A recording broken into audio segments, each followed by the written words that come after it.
Hi, everybody. Welcome to Bayou Sports. I'm Stan Gravois. If you recall, just a few weeks ago, we had some youngsters from our area participate in the AAU Junior Olympics in taekwondo. They did quite well, made a good showing for our area, good representatives for our area. We were very fortunate to catch up with those kids this week to talk to them a little bit about their experiences. What you're going to see is 4 young individuals who went out there. Again, this was in Houston at the very end of July, beginning of August. You're going to see Caden Borgard, Ricky Vargas, his brother Gage Vargas, and Alexa Jervis. They all did extremely well when they went out there. Again, as I mentioned, representing our area. They fight for the local, and when I say fight, they are members of the taekwondo community here in the Houma area, as they are members of the Houma Martial Arts School, led by Al Aberry. Does a good job. You're going to hear Al just a little bit later, their instructor. But first, the kids are going to talk a little bit about their experience over there in Houston. Let's listen to them now. My favorite part about the tournament would have to be the first match, because I went into the first match not wanting to fight, and I went through the whole match saying I don't want to fight. And I actually ended up coming out winning the fight, and that would have to be my favorite part about the tournament. The hardest part of the tournament is, to my opinion, the last match, because really, even though it's 50-50, you got 2 competitors who are almost out of gas. They can't fight no more. That's basically the hardest part. In the tournament, I backed up a lot, and I didn't know that we couldn't back up that much, because I've really never done that, and that was the first tournament I did that a lot. And so I think I'm going to try to stop myself from doing that. The hardest part of the tournament, I would say forms, because during forms I was really nervous and I really didn't do my form that good before the tournament. But when I got to the tournament, I did my forms really good. The most fun I had in the tournament was when I did forms, because I really didn't think that I could do my form that good. And whenever I came out of the tournament, I was like, wow, I can't believe I did that. Whenever I go to the next tournament, I'm going to remember not to back out of the ring and do that, because whenever you do that, you lose points. For the tournament, I was really nervous because it was a big tournament, but I did good for my first time, and I tried my best, and it all worked out for me. The most fun I had for the tournament was doing forms, because I really like doing forms, and they're fun.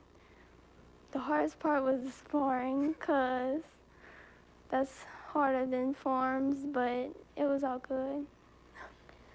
My experience is always try your best and never give up and never back down. Just go for it and give it all you got.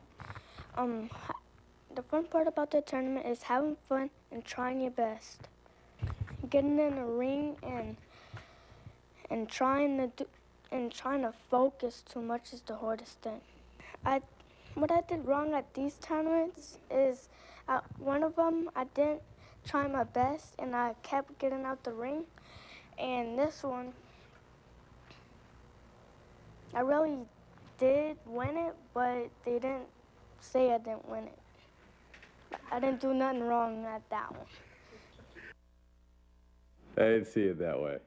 Very good. Again, 4 young individuals who participated in the AAU Junior Olympics in taekwondo, and congratulations to Alexa. She won a bronze in both forms and Olympic sparring, and Caden, who won a silver medal in Olympic sparring. And if you go to YouTube and type in Caden Borgard, B-U-R-G-A-R-D, they have a nice looking video on there where you can see exactly what taekwondo is about. For anybody out there who is interested along the way, all members of the Houma Martial Arts School, they do a great job there. One young individual who did not participate in the AAU Junior Olympics did participate a week later in something called the Silver Dragon.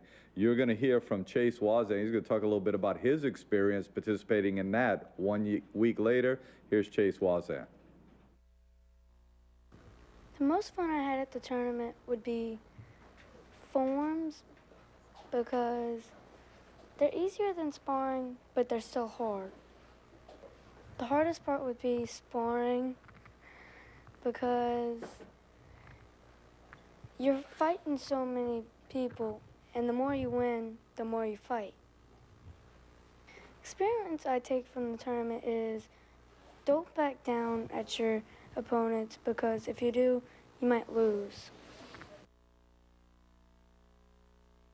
Very good. There's all of the kids. We're going to hear from Al, who is the actual instructor there. He's a guy who gets all of these kids together, works with them the entire year, brings them to Houston to the AAU competition. Again, this year's in Houston. It does move from year to year. These guys were all on the set just a couple of weeks ago and getting ready to go up there.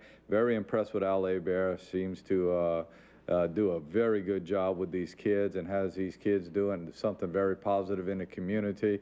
So what you're going to hear now is Al talking about the experience, and as he said when he was on the set, every year it gets a little bit better and a little bit better along the way. Here we go, Al Hebert. We pretty much, I've been doing this for several years now. I actually started Taekwondo when I was 6 years old and fought a whole bunch of tournaments from between now and once I started doing more of the coaching side than the actual physical sparring and doing forms myself at the tournaments. So I've got a good understanding now of what it entails to get them ready. A mix of cardio drills, sparring drills, technique, speed drills, all those things. So it's not so much hard to get a mix of what needs to be done. The hardest part, as I said before, is getting the kids to try their hardest. You know, once you can get the kids to try their hardest, everything else is easy because you just keep them focused and you keep them trying to achieve these small goals in order to achieve that final goal of making it to the Junior Olympics. And what we had was we were only in 2 categories, forms, poomsae, and sparring. So each student was able to participate in 2 spots to get a medal or a trophy. What we ended up having to do is qualify at regionals for Junior Olympics, which we did. Everyone did real well in that. And of course, at regionals, you have a smaller population in which you're going against. Once you get to the Junior Olympics, you're going against the number 1 through 4 seed in every region, which is a big deal, you know. So we did the qualifiers, we did Junior Olympics. Again, free sparring, which is Olympic-style sparring, and poomsae. And then when we came back, we actually had, I think, the next weekend was Silver Dragons tournament in Morgan City, and the kids did very well there also. The belt only holds up your pants, you know. I mean, it is a show of how long someone's been in it, but it's only a show of how long someone's been in it equal to the school that you participate in. I mean, our school is a 4 to 5 year black belt process. There's other schools that are 2 years, 3 years. So it's kind of hard for you to look at another black belt and accept them as being your peer or superior when you're not even sure how long they've been having it or how long they've been in it.